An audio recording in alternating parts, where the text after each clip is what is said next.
ફરી એક વખત હું એટલે કે પાર્થ જાની લઈને આવી ગયો છું તમારા સૌની ચેનલ જેનું નામ છે સવ્યસાચી. સવ્યસાચી ચેનલ ઉપર આપણે આજના સેશનની અંદર અભ્યાસ કરવાના છીએ પ્રત્યક્ષ અને પરોક્ષ વાક્ય રચના એટલે કે ડાયરેક્ટ અને ઇનડાયરેક્ટ સ્પીચ. જોકે તમારામાંના ઘણા બધા વ્યક્તિઓ ડાયરેક્ટ અને ઇનડાયરેક્ટ સ્પીચથી વ્યવસ્થિત રીતે જે છે એ પરિચિત હશો જ, કેમ કે અગાઉના ઘણા બધા સ્ટાન્ડર્ડની અંદર તમે જે બી ધોરણમાં અભ્યાસ કરી રહ્યા છો, આ ધોરણ 10 હોય, ધોરણ 12 હોય કે પછી કોઈ પણ ધોરણની અંદર કે પછી તમે કોમ્પિટિટિવ એક્ઝામની તૈયારી કરી રહ્યા છો, તો ત્યાં પણ ક્યાંક ને ક્યાંક તમે ક્યારેક ને ક્યારેક ડાયરેક્ટ અને ઇનડાયરેક્ટ સ્પીચ જે છે ઇંગ્લિશ ગ્રામરની અંદર આવતો મહત્વનો ટોપિક છે કે જે 3 થી 4 માર્કની અંદર એક્ઝામની અંદર પૂછાય જ છે. અને જે છે એ અવારનવાર આપણે આપણી રૂટીન જે વાતચીત છે લોકો સાથેની કોમ્યુનિકેટ કરીએ છીએ, તો એની અંદર પણ જે છે લોટ્સ ઓફ જે છે આ વસ્તુનો ઉપયોગ થાય છે.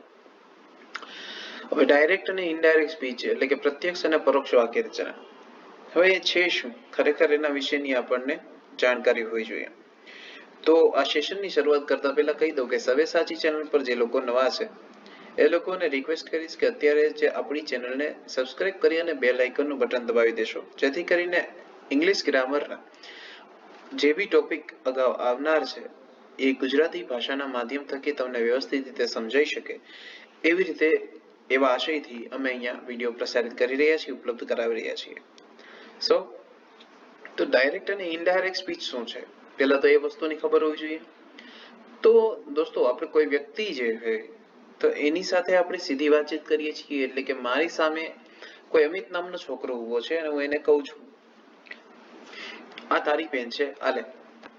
હું એને માત્ર એટલું કહું છું આ તારી પેન છે, આ લે. હવે માને આ સીધી વાતચીત થઈ, કોઈ પણ વ્યક્તિની સાથે હું ડાયરેક્ટ એની સાથે ઇન્ટરેક્શન કરી લઉં છું. પરંતુ હું અમિતને એમ કહું છું કે અમિતની બાજુમાં અથવા તેની પાછળની બેન્ચ પર મોહન નામનો એક બીજો એનો મિત્ર બેઠો છે અને હું એને પેન આપવા માંગુ છું, મોહનને પેન આપવા માંગુ છું. તો મોહનને મારે પેન આપવી હોય, પરંતુ મોહન સુધી મારો હાથ પહોંચતો ન હોય, તો હું અમિતને કહીશ કે અમિત, આ પેન તું મોહનને આપી દે, આ પેન તું મોહનને આપી દે. અથવા હું એમ કહું, મારે કોઈ વાત પહોંચાડવી હોય, અમિત તું મોહનને કહેજે કે તારે શાળાએ નિયમિત આવવાનું છે. અમિત તું મોહનને કહેજે કે તારે શાળાએ નિયમિત આવવાનું છે. આ વાત થઈ. હું કહેવા કોને માંગુ છું, તો કે મોહનને. પણ મેં કીધું કોને? અમિતને. કોને કહેવા માટે? તો કે મોહનને. કેન્દ્ર સ્થાને કોણ છે? મોહન છે. ભલે એમાં વચ્ચે આપણે કોઈ વ્યક્તિનો ઉપયોગ કરી અને તેના સુધી વાત પહોંચાડી છે, તો એ શું કર્યું આપણે? ઇનડાયરેક્ટલી જે તે વ્યક્તિ સુધી વાત પહોંચાડી. ડાયરેક્ટ મારે વાત પહોંચાડવી હતી અમિતને, તો મેં એને કીધું હાલે ભાઈ આ તારી પેન છે, લઈ લે. તો એ સીધી વાતચીત કરી. પરંતુ ઇનડાયરેક્ટલી એટલે શું? મારે બે વ્યક્તિઓ વચ્ચેની અમારે જે વાતચીત હતી ને, એ ત્રીજા વ્યક્તિ જે છે એની જ્યારે ચર્ચા કરતો હોય, બે વ્યક્તિ મળીને ત્રીજા કોઈ વ્યક્તિની ચર્ચા કરતા હોય. મારે મૂળ વાત કેવી હતી કોને? તો કે મોહનને કેવી હતી. તો મોહનને કહેવા માટે મેં એમાં જે એક પાથ, જે એક રસ્તો છે, એ રસ્તો કોને બનાવ્યો? અમિતને બનાવ્યો. તો આપણે આવી રીતે ઘણી વખત સ્કૂલ હોય, આપણા બિઝનેસ પોઈન્ટ હોય, જ્યાં બી આપણે વર્ક કરતા હોય, બધી વસ્તુ જગ્યાએ, અધરવાઇઝ રૂટીન લાઈફની અંદર આપણે ઘણા બધા વ્યક્તિઓ સાથે આ રીતે વાતચીત કરતા હોય. એમાં એક નાનકડું એક્ઝામ્પલ આપું તો, બે વ્યક્તિ વાત કરતા હોય, તને ખબર છે ભાઈ કે પેલો સુરેશ છે ને, એ તો ગઈકાલે એનો એક્સિડન્ટ થઈ ગયો ને, પડી ગયો, એને વાગ્યું છે. બે વ્યક્તિઓ વાતચીત કરે છે, એમાં બે વ્યક્તિઓ પોતપોતાની કઈ વાત જ નથી કરતા, પણ જે વાત કરે છે એ કોઈ ત્રીજો જ વ્યક્તિ છે, એની વાત કરે છે, એની ચર્ચા કરે છે. તો આને કહેવાય ઇનડાયરેક્ટ સ્પીચ. અને ઇનડાયરેક્ટ સ્પીચને આપણે બીજી રીતે જોવા જઈએ તો હું શું કહી શકું? આપણે ગુજરાતી કાઠિયાવાડી ભાષાની અંદર ડાયરેક્ટ ઇનડાયરેક્ટ સ્પીચ છે, ખાસ કરીને ઇનડાયરેક્ટ સ્પીચ છે. એને કાઠિયાવાડી લેંગ્વેજમાં ખાલી તમને સમજાવવા માટે એક બેઝિક વર્ડ મારે જો આપવો હોય, જે તમે એનાથી ભલીભાંતિ પરિચિત છો, એ શબ્દ હું આપીશ ને એટલે તમને ખબર પડી જશે, ઓય રે આ વસ્તુ તો અમે અવારનવાર કરીએ છીએ. હવે દોસ્તો, પારકી પંચાત, આવો શબ્દ તમે ઘણી વખત સાંભળ્યો છે, પારકી પંચાત. ઓકે, તો આ શું છે ઇનડાયરેક્ટ સ્પીચ? ઇનડાયરેક્ટ સ્પીચ એ જ તો છે પારકી પંચાત. તમે ઘણી વખત જોયું હશે કે ઘણા બધા બહેનો કે ઘણા બધા ભાઈઓ જે છે એને ક્યાંક ને ક્યાંક જે છે એકબીજાની પંચાયત કરવાની ટેવ પડી ગઈ હોય. એવા ઘણા બધા વ્યક્તિઓ હોય છે કે જે લોકો પોતાના જીવનમાં નહીં પરંતુ બીજાના જીવનમાં વધારે રસ લેતા હોય. તો એવા તમામ લોકો જે પોતાની નહીં પરંતુ બીજાની જ પંચાયત કરે છે, હંમેશા ક્યાંક મળ્યો ને તો એને એમ જ કહેવાય, એમ જ કહેતો હોય કે ભાઈ તને ખબર છે ફલાણો તો છે ને આમ કહેતો તો, ફલાણો તો આમ કહેતી હતી. તો આ રીતની જે પંચાયતો થાય છે, પંચાયત એટલે કે ઇનડાયરેક્ટ સ્પીચ, જેની અંદર બે વ્યક્તિઓ સિવાયની કોઈ ત્રીજી વ્યક્તિની વાતચીત થતી હોય તો એને કહેવાય ઇનડાયરેક્ટ સ્પીચ. આઈ હોપ કે આ એક સિમ્પલ જે વસ્તુ છે, જે સિમ્પલ ટ્રીક કીધી કે ભાઈ ઇનડાયરેક્ટ સ્પીચ ખરેખર શું છે ને જે આપણી લાઈફની અંદર ક્યાં આપણને ઉપયોગમાં આવી હતી, અધરવાઇઝ આવે છે. તો એ વસ્તુ તમને અહીંયા દેખાડી છે, સમજાવી છે. ઓકે, તો હવે વધીએ આ ટોપિક, આ સેશનની અંદર થોડા ઊંડા ઉતરીએ. ડાયરેક્ટ અને ઇનડાયરેક્ટ સ્પીચ પહેલા તો કહી દઉં કે વેરી મોસ્ટ ઇમ્પોર્ટન્ટ ટોપિક છે. સો ધેટ જે છે આની અંદર જે કરવામાં આવે છે, જે બી મહાવરા કરવામાં આવે છે, જે બી સમજૂતી કરવામાં આવે છે, એ તમારી નોટ પેન લઈ અને નોટની અંદર આ બધી વસ્તુ નોંધ થઈ જવી જોઈએ. અને ડે બાય ડે આની ઉપર જે છે વર્ક, જે બી અહીંથી તમને તમે સ્ક્રીન ઉપર જોઈ રહ્યા છો, એ તમામ વસ્તુ જે શીખવાડવામાં આવે છે એ રેગ્યુલરલી વર્ક થઈ જવું જોઈએ. તો જ તમને ડાયરેક્ટ ઇનડાયરેક્ટ સ્પીચ સમજાશે. ઇંગ્લિશ ગ્રામરની અંદર જોવા જાય તો સૌથી વધારે અઘરા ટોપિક જો કોઈને લાગતા હોય, કોઈ વિદ્યાર્થીઓને લાગતા હોય, કોઈ રૂટીન લાઈફની અંદર ઘણા બધા લોકોને પણ લાગતા હોય છે, તો એ અઘરામાં અઘરા ટોપિક હોય ને તો એક તો એક્ટિવ પેસિવ અને બીજું છે ડાયરેક્ટ ઇનડાયરેક્ટ સ્પીચ. પરંતુ આમ જોવા જઈએ તો બંને ટોપિક એટલા પણ અઘરા નથી જેટલા આપણે બનાવી દીધા છે બોલી બોલીને. એને માત્ર સમજો એ કહેવા શું માંગે છે, એનો આશય શું છે, એ સમજી લેશો તો તમને આ બંને ટોપિક ઈઝી લાગી જશે, એક્ટિવ પેસિવ અને ડાયરેક્ટ ઇનડાયરેક્ટ. ઇનડાયરેક્ટ સ્પીચ કેને કહેવાય તો મેં તમને કહી દીધું, પારકી પંચાયત કરો એને ઇનડાયરેક્ટ સ્પીચ કહેવાય. અને પારકી પંચાયતમાં બધા માસ્ટર હોય જ છે, બધાને આવડતી હોય છે, ક્યાંક ને ક્યાંક, ક્યારેક ને ક્યારેક એ પરિસ્થિતિમાંથી તમે પસાર થઈ જ ચૂક્યા હશો. ઓકે, તો હવે આ બે વસ્તુને સ્ટેપ બાય સ્ટેપ ફોલો કરી અને સમજીએ કે ડાયરેક્ટ સ્પીચ કોને કહેવાય અને ઇનડાયરેક્ટ સ્પીચ કોને કહેવાય. મોટાભાગે ડાયરેક્ટ સ્પીચ જે છે એટલે કે પ્રત્યક્ષ વાતચીત છે, એ રૂટીન લાઈફની અંદર બહુ જ જે કહેવાય ને રેગ્યુલરલી આપણે યુઝ કરતા જોઈએ છીએ એને. પરંતુ જ્યારે આપણા અભ્યાસની અંદર જોઈએ તો જે એક્ઝામની અંદર પૂછાય છે એ પરોક્ષ વાક્ય રચના એટલે કે ઇનડાયરેક્ટ સ્પીચ છે, એ આપણને એક્ઝામમાં મેક્સિમમ પૂછાતી હોય છે. ડાયરેક્ટ નું વાક્ય હશે, અધરવાઇઝ તેનો પેરેગ્રાફ હશે, અને તમારે કેમાં ફેરવવાનું હશે, ઇનડાયરેક્ટ સ્પીચમાં. આ વસ્તુ ખાસ ધ્યાન રાખજો. તો સમજીએ હવે ઇનડાયરેક્ટ અને ઇનડાયરેક્ટ સ્પીચ ખરેખર શું છે, ડીપલી એની અંદર વર્ક કરીએ. માનો કે કોઈ બે વ્યક્તિઓ વચ્ચે કંઈક વાત થઈ છે, માનો કે કોઈ બે વ્યક્તિઓ વચ્ચે વાત થઈ અને એ વાત તમે સાંભળી અને જ્યારે તમારે બીજાને કહેવી છે તો આ બંને તો તમે શું કરશો, બે રીતે રજૂઆત કરી શકો. હવે બે વ્યક્તિઓ જે છે ક્યાંક વાતચીત કરતા હતા, તમે સાંભળી ગયા અને એ વાત જે છે તમારે કોઈને કહેવી છે, તમારે બીજાને કહેવી છે, તમારા પેટમાં વાત પચતી જ નથી, તમારે બીજાને કહેવી છે.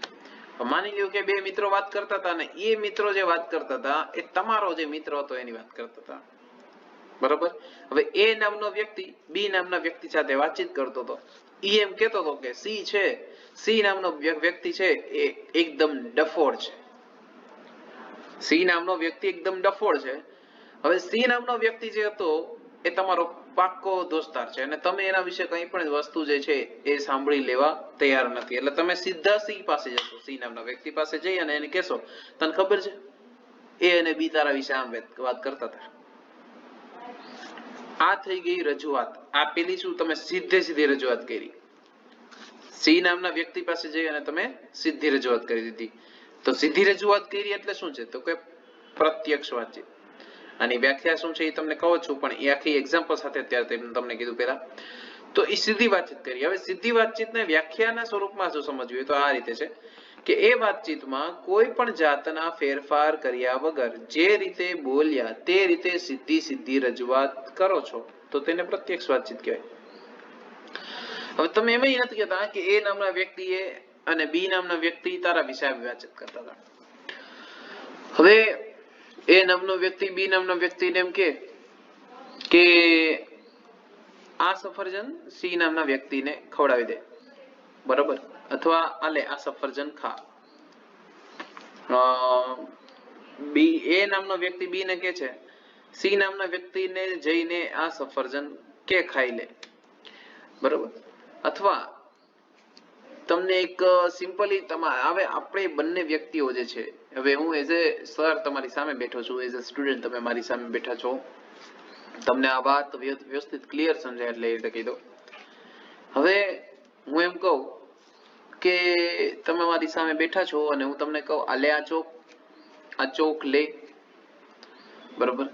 અથવા હું એમ કહું અમિતને કહેજે આ ચોક લે, અમિતને કહેજે આ ચોક લે, તો તમે અમિત પાસે જઈને એ આખું ક્લિયર નહીં કરો, આખી વાતને ક્લિયર નહીં કરો કે સરે આમ કીધું, તમે સીધું એવું કહેશો આ ચોક લે, આ ચોક લે. આવું તમે અમિતને જઈને સીધું કહો છો, તમે કોઈ ડિક્લેર નથી કરતા કે સરે કીધું તું આ ચોક તને આપવાનું, નહીં.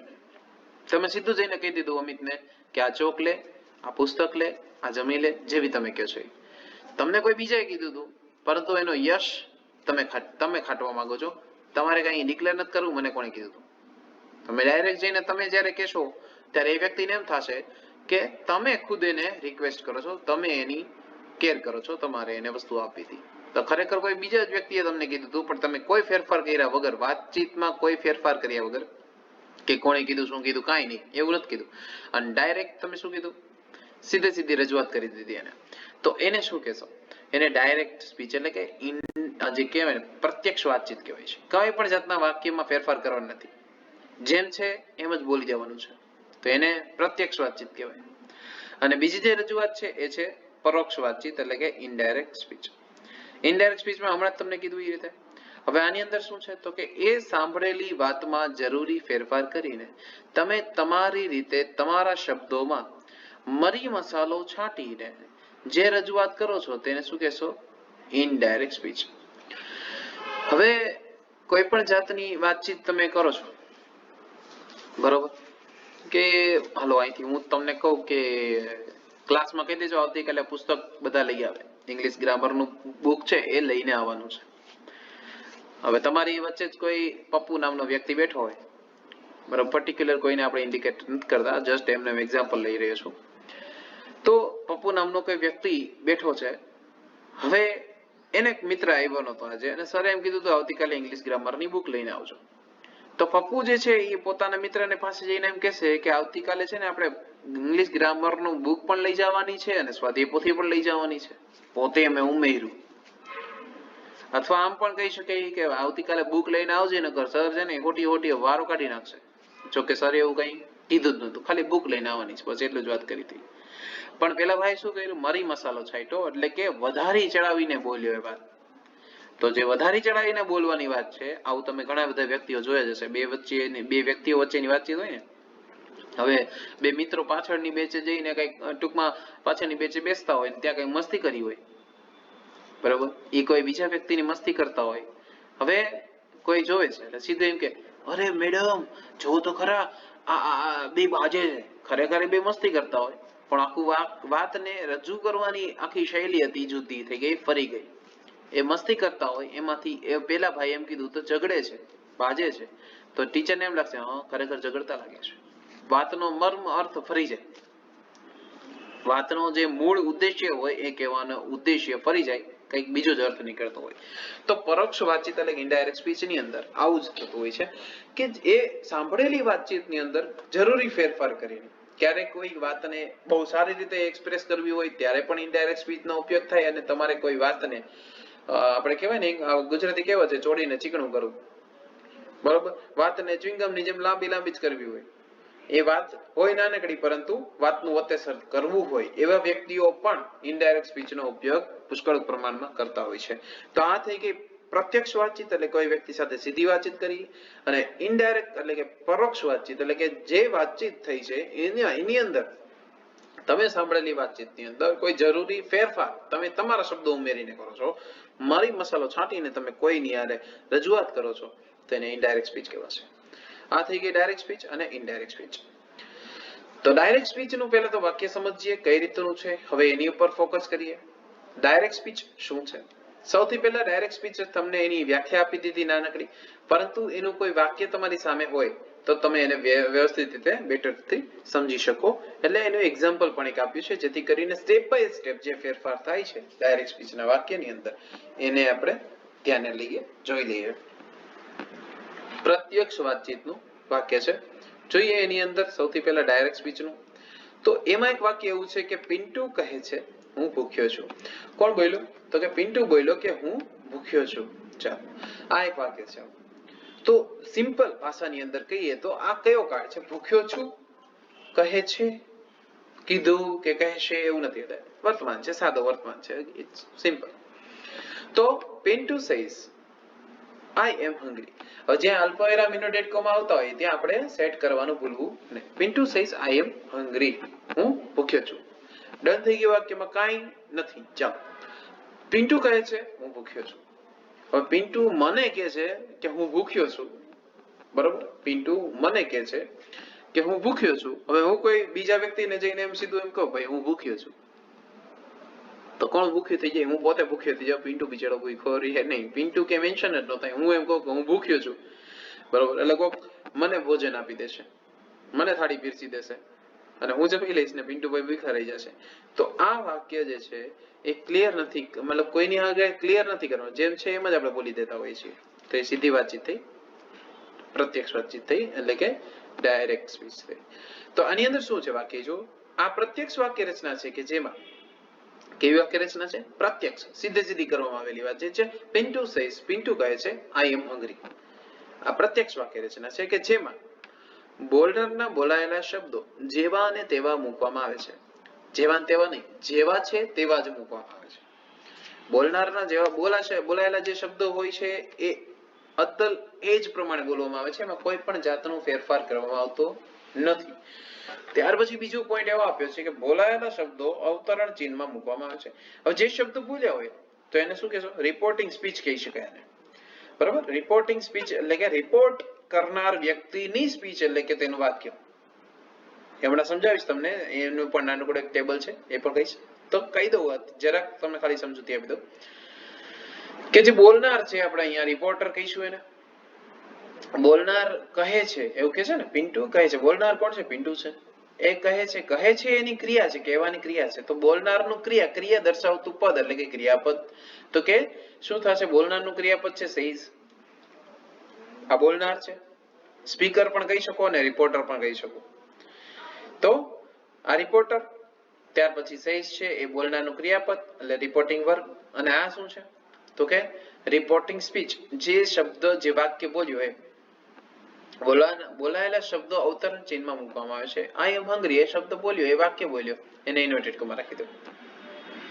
પ્રથમ વાક્ય પછી અલ્પવિરામની નિશાની આવે છે. પ્રથમ વાક્ય શું છે? પિન્ટુ સેઝ, પિન્ટુ કહે છે, અથવા બીજા થોડી વાર, હું ભૂખ્યો છું.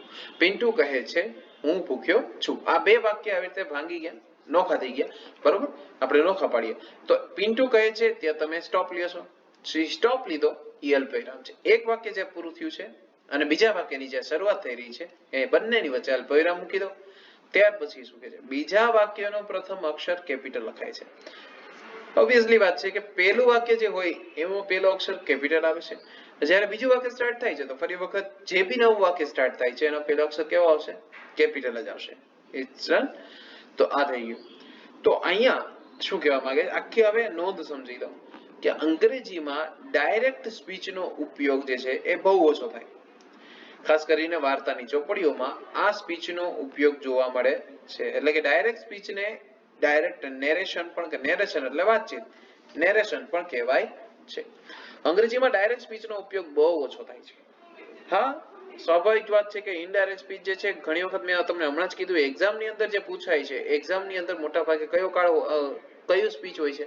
તો કે ડાયરેક્ટ નહીં પરંતુ ઇનડાયરેક્ટ સ્પીચ છે જે એક્ઝામની અંદર મોટા ભાગે પૂછાય છે. ડાયરેક્ટ સ્પીચ મોટા ભાગે હોતી જ નથી. ડાયરેક્ટ સ્પીચના તો વાક્ય હોય છે અને જેને તમારે ઇનડાયરેક્ટ સ્પીચમાં શું કરવાના હોય છે? ટ્રાન્સલેટ કરવાના હોય છે, તમારે ટ્રાન્સફર કરવાના હોય છે. અને એ જ મહત્વનું હોય છે અને એ જ અઘરું પડતું હોય છે ઘણી વખત. તો બસ એનો ફોર્મ્યુલા સમજી લો કે કઈ રીતે માત્ર ડાયરેક્ટ માંથી ઇનડાયરેક્ટ થાય છે એટલે તમને આવડી જશે. કોઈ અઘરી વસ્તુ નથી. તો કે અંગ્રેજીમાં ડાયરેક્ટ સ્પીચનો ઉપયોગ બહુ ઓછો થાય છે. ખાસ કરીને વાર્તાની ચોપડીઓની અંદર આ સ્પીચનો ઉપયોગ જોવા મળે છે. તમે બધા વાર્તાની અલગ અલગ ચોપડીઓ વાંચી જશે તો એની અંદર સીધી વાત હોય. એક જંગલ હતું, એ જંગલની અંદર એક શિયાળ હતું, એ શિયાળનો એક મિત્ર હતો જેનું નામ સિંહ હતું.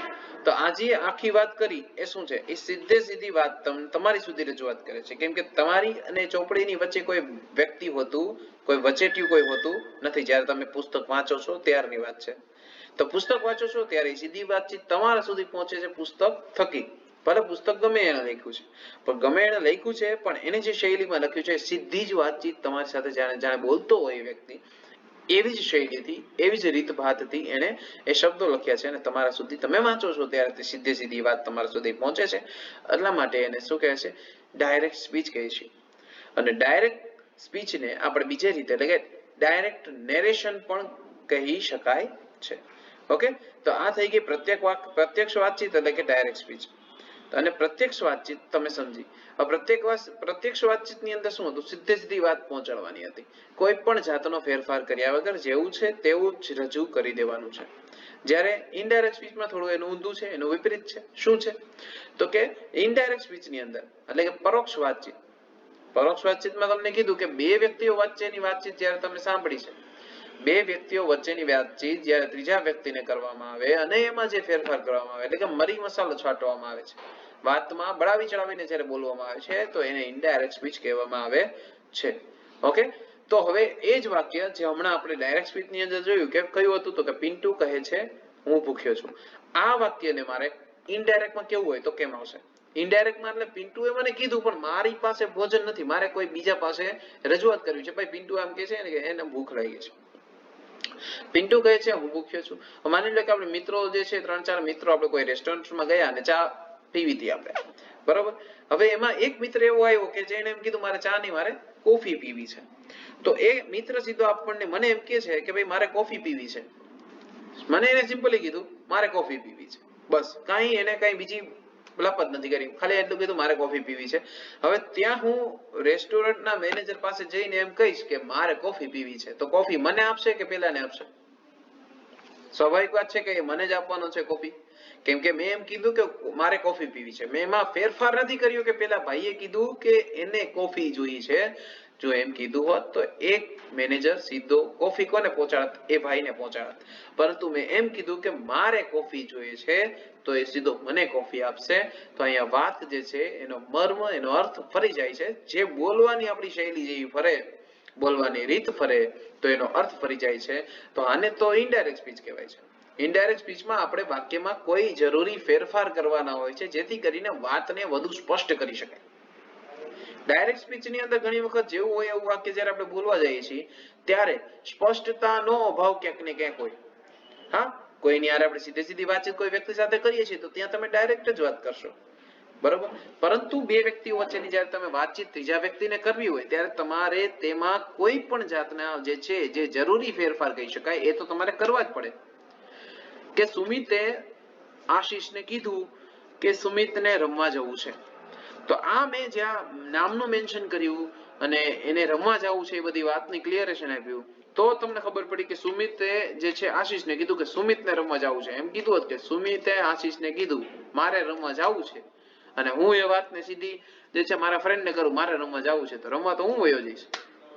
જે વસ્તુ કહેવાની છે મૂળ કોણ? તો સુમિતને રમવા જવું છે, એ વસ્તુ એક બાજુ રહી જશે અને કહેવાય કોણ જશે? મારે રમવા જવું છે, એવું થઈ જશે. સમજાય છે આખી વસ્તુ? તો આ જે છે વાતનો મર્મ ન ફરે એટલા માટે એની અંદર જરૂરી ફેરફાર કરી રહ્યા છીએ. તો વાક્ય શું છે કે પિન્ટુ કહે છે કે તે ભૂખ્યો છે. હવે અહીંયા ક્લિયર થાય કે કોણ ભૂખ્યું છે? તો કે પિન્ટુ કહે છે કે પિન્ટુ ભૂખ્યો છે, તે ભૂખ્યો છે. Is it done? તો આ વાક્યને જ્યારે સાદા વર્તમાન કાળમાં છે, હજી તો આપણે કોઈ ફેરફાર કર્યો નથી. સાદા વર્તમાન કાળમાં છે તો એની સાથે હવે જે મૂળભૂત ફેરફાર છે એ શું છે ને એ કહી તો જાઓ. ચાલો, તો પેલા રિપોર્ટર એટલે બોલનાર કોણ હતો? તો કે પિન્ટુ હતો. બોલનારનું ક્રિયાપદ એટલે કે બોલનાર જે ક્રિયા કરતો હતો એ ક્રિયા કઈ હતી? તો કે બોલવાની ક્રિયા એટલે કે સેઝ એટલે કે કહે છે કે. મેં તમને જ્યારે હમણાં આગળના આપણે સેશનની અંદર જ્યારે પ્રિપોઝિશન ભણી ગયા ને, પ્રિપોઝિશનની અંદર મેં તમને વાત કરી હતી શાની? કે પ્રિપોઝિશનની અંદર એક પ્રિપોઝિશન એ કન્જક્શનની અંદર પણ આવ્યું હતું. કન્જક્શનની અંદર આપણે વાત કરી એટલે કનેક્ટિવ્સની અંદર વાત કરી કે ધેટ. ધેટ છે એ ઘણા બધા જે છે વાક્યોને જોડવા માટે સંયોજક તરીકે ધેટ છે એ યુઝ થતું હોય છે. તો બે વાક્યને જોડવા માટે બે વાક્ય હોય, બે શબ્દો હોય, બે નામ હોય, બે પરિસ્થિતિઓને જોડવા માટે આપણે ધેટ નો ઉપયોગ ક્યાંક ને ક્યાંક કરતા હોઈએ છીએ. આ ક્લિયર થઈ ગયું. તો ધેટ મેં તમને ત્યારે કીધું હતું કે ધેટ જે છે એ સમજજો, કેમ કે ડાયરેક્ટ સ્પીચ ની અંદર ડાયરેક્ટ ઇનડાયરેક્ટ ની અંદર ખૂબ જ એનો ઉપયોગ થવાનો છે. એની સાથે સાથે બીજું એક કન્જક્શન પણ કીધું હતું, ઇફ. ઇફ નો ઉપયોગ પણ ડાયરેક્ટ ઇનડાયરેક્ટ સ્પીચ ની અંદર પુષ્કળ પ્રમાણમાં થવાનો જ છે. બરાબર, એટલે એના માટે પણ પ્રિપેર રહેજો. તો Pintu says that he is hungry. હવે હી ઇઝ વાક્યમાં શું કહે છે? તે ભૂખ્યો છે. હવે એમ નથી કહેતો કે હું ભૂખ્યો છું. જો હું ભૂખ્યો છું એમ કીધું ને ત્યારે આઈ એમ હંગ્રી આવ્યું, પણ તે ભૂખ્યો છે એમ કીધું એટલે તે એટલે કોણ? તે એટલે પિન્ટુ પોતાની જ વાત થાય છે, એની પોતાની વાત થાય છે. આપણી હવે વાત છે નહીં કે એ પોતે કહેતો હતો એટલે પોતે બોલતો હતો. હા, અહીંયા બોલે તો જ છે, પરંતુ આ બોલનાર કોઈ ફરી ગયો. જે રજૂઆત કરનાર હતો, બોલનાર પિન્ટુ છે, પરંતુ કોઈ બીજા વ્યક્તિને રજૂઆત કરનાર વ્યક્તિ ફરી ગયો. ઈ એમ કે છે કે પિન્ટુ કહે છે કે તે ભૂખ્યો છે. તે એટલે કોણ? પિન્ટુ. તો પિન્ટુ કેવી જાતિમાં આવે? પુરુષ જાતિમાં કે નારી જાતિમાં? તો પુરુષ જાતિમાં આવે. પુરુષ જાતિમાં આવે એટલે એના નામનું આપણે શું લીધું? સર્વનામ લીધું. અહીંયા પિન્ટુ ઇઝ હંગ્રી એમ પણ કહી શકત, પણ ઘણી વખત પણ એક વાક્ય જ્યારે કોઈ એક વ્યક્તિને ઇન્ડિકેટ કરીને કહે છે, એક વ્યક્તિ અથવા પ્રાણી જે બી આપણે કહેતા હોય, હી શી ઇટ માંથી, તો ઘણી વળી આપણે કોઈ વ્યક્તિનું નામ નથી બોલતા. બરોબર, ભાઈ સાગરે મને કીધું કે હું ક્રિકેટ રમવા જાઉં છું, સાગરે મને કીધું કે હું જમવા જાઉં છું, સાગરે કીધું કે હું સુવા જાઉં છું. તો ઘણી વળી આપણે નથી બોલતા સાગરે મને કીધું કે ક્રિકેટ રમવા જાય છે, પછી જમશે ને પછી સુઈ જશે. તો એક જ વ્યક્તિની ક્રિયા આપણે બોલીએ છીએ તો એમાં ઘણી વળી એના નામનો નહીં, પરંતુ એના સર્વનામનો આપણે ઉપયોગ કરતા હોઈએ છીએ. એ જ રીતે પિન્ટુ એમ કહે છે કે પિન્ટુ કહે છે કે તે એટલે ધેટ લીધું. હવે તે એટલે પિન્ટુ પોતે ભૂખ્યો છે, એટલે હી ની સાથે સહાયકારક ક્રિયાપદ ઇઝ આવશે અને પછી થઈ જશે ભૂખ્યાનો ઇંગ્લિશ છે hungry. He is hungry. Pintu says that he is hungry. Is it clear? ચાલો, હવે આની સમજૂતી પણ સમજી લઈએ કે આ વાક્ય બન્યું કેવી રીતે, એની અંદર શું જરા ફેરફાર થયા. અહીંયા તો ખબર છે ડાયરેક્ટ સ્પીચમાં કોઈ ફેરફાર થયો નથી, જેમ છે એમ જ મૂકી દીધું. વિરામ ઇન્વર્ટેડ કોમા આવતા હતા ત્યાં એમ મૂકી દીધું અને પેલો અક્ષર કેપિટલ રાખી દીધો. પરંતુ અહીંયા વાક્ય હવે સળંગ થઈ ગયું. તો આ કેવી છે? પરોક્ષ વાક્ય રચના છે કે જેમાં રજૂઆત કરનાર વ્યક્તિ તેના પોતાના શબ્દોનો ઉપયોગ કરે. જો હજી કહું છું, આ બોલનાર હતો પિન્ટુ, પણ રજૂઆત કરનાર જે બીજો કોઈ વ્યક્તિ જે રજૂઆત કરતો હતો એ પોતાના શબ્દોનો અહીંયા ઉપયોગ કરશે, બીજા કોઈ શબ્દોનો નહીં. બરાબર, પોતાના શબ્દો એડ કરશે એની અંદર. જે મૂળભૂત રીતે બોલાયેલા છે એ શબ્દો નહીં બોલે, એમાં કંઈક ફેરફાર કરશે. ત્યાર પછી અવતરણ ચિહ્ન જે છે ઇન્વર્ટેડ કોમા અલ્પવિરામ જે છે નીકળી જાય છે. બરાબર, અલ્પવિરામ અને અવતરણ ચિહ્ન બંને નીકળી જાય છે. પછી શું છે કે બંને વાક્યો યોગ્ય સંયોજકથી જોડાય છે. બંને વાક્યો યોગ્ય સંયોજકથી. આ વિધાન વાક્ય હતું, જો અહીંયા છે જ કે છે કે સાદા વાક્ય એટલે વિધાન વાક્યમાં મોટા ભાગે ધેટ વપરાય છે. બરોબર, કહી દીધું કે બંને વાક્યો યોગ્ય સંયોજકથી જોડાય છે. પ્રશ્નાર્થ વાક્ય હશે તો ત્યાં ઇફ આવશે, વેધર આવશે, અથવા અહીંયા જે છે સાદું વાક્ય છે એટલે કે વિધાન વાક્ય છે તો વિધાન વાક્યની અંદર સંયોજક તરીકે ધેટ વપરાય છે. અંગ્રેજીમાં હવે ખાસ સમજો, અંગ્રેજીમાં ઇનડાયરેક્ટ સ્પીચનો ઉપયોગ સારો એટલે કે પુષ્કળ પ્રમાણમાં થાય છે, અને ઇનડાયરેક્ટ સ્પીચને ઇનડાયરેક્ટ નેરેશન પણ કહેવાય છે. નેરેશન એટલે વાતચીત. અંગ્રેજીની અંદર એટલે કે તમારા ગ્રામરના કોર્સની અંદર જે છે એ ઇનડાયરેક્ટ સ્પીચનો જ ઉપયોગ મોટા ભાગે થાય છે. ડાયરેક્ટ સ્પીચ માત્ર તમને પ્રશ્ન સ્વરૂપે તમને આપી હશે, જેને તમારે ઇનડાયરેક્ટમાં ફેરવવાની હશે. એક્ઝામમાં પણ આ જ રીતે હશે. બરોબર, તો ઇનડાયરેક્ટ સ્પીચનો ઉપયોગ પુષ્કળ પ્રમાણમાં થશે એટલે તમારે મોટા ભાગનું ફોકસ તમારું ઇનડાયરેક્ટ સ્પીચ કેવી રીતે બનાવી એની ઉપર તમારે રાખવાનું છે. બરોબર, તો ઇનડાયરેક્ટ સ્પીચને આપણે બીજા કયા નામથી ઓળખી શકાય? તો કે ઇનડાયરેક્ટ નેરેશન. નેરેશન એટલે વાતચીત. તો આ રીતે પણ ઓળખી શકાય. બરોબર છે દોસ્તો? તો ચાલો, આ આખી થઈ ગઈ. આપણે એનું એક એક્ઝામ્પલ પણ જોઈશું. બરોબર, નેક્સ્ટ સેશનમાં. આ થઈ ગઈ નાનકડી એની સમજૂતી. તો નેક્સ્ટ સેશનની અંદર હવે ડાયરેક્ટ અને ઇનડાયરેક્ટ સ્પીચના જે બી વધારાના જે એક્ઝામ્પલ છે એ શીખીશું, અને પછી ઇનડાયરેક્ટ સ્પીચની અંદર કેટલા પ્રકાર પડે છે, કયા કયા પ્રકારે જે છે એના અલગ અલગ પ્રકાર છે, કેવી રીતે એનો ઉપયોગ થાય છે, બધી જ વસ્તુની ચર્ચા આપણે નેક્સ્ટ સેશનમાં ડાયરેક્ટ અને ઇનડાયરેક્ટમાં ડીપલી સમજવાના છીએ. તો આગળના સેશન્સ ક્યાંય મિસ ન કરતા દોસ્તો, અત્યારે જ આપણી સવ્યસાચી ચેનલનું ને સબસ્ક્રાઇબ કરી અને આપણું બેલ આઇકન બટન દબાવી લો, એટલે નજીકના આવનારા જે બી વિડીયોઝ છે એની તમામ નોટિફિકેશન તમારા સુધી પહોંચતી રહે. મળીએ છીએ નેક્સ્ટ સેશનની અંદર સવ્યસાચી ચેનલ પર મારી એટલે કે પાર્થ જાનીની સાથે. ત્યાં સુધી સૌને મહાદેવર, જય શ્રી કૃષ્ણ, વંદે માતરમ, જય હિન્દ, ભારત માતા કી જય.